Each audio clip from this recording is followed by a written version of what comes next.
Dating sa pagmamahal ko para kay Helen, nagiging mahina ako. What do you call yourself now? An official kabet?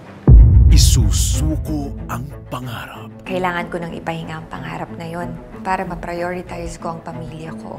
Bakit mo siya nilalayo sa pangarap niya? Hindi ko siya pinipigilan. Siya pumili, no? She chose me. Ipagdadamot ang pagmamahal. Para saan? Kailangan natin to pagpunta ng Amerika. We're staying there for good. Busy siya.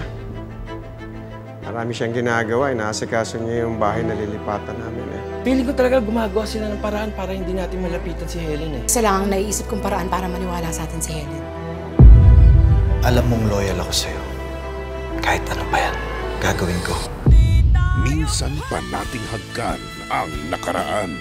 Weekdays 4:30 p.m. sa Hapon Champion sa TV5.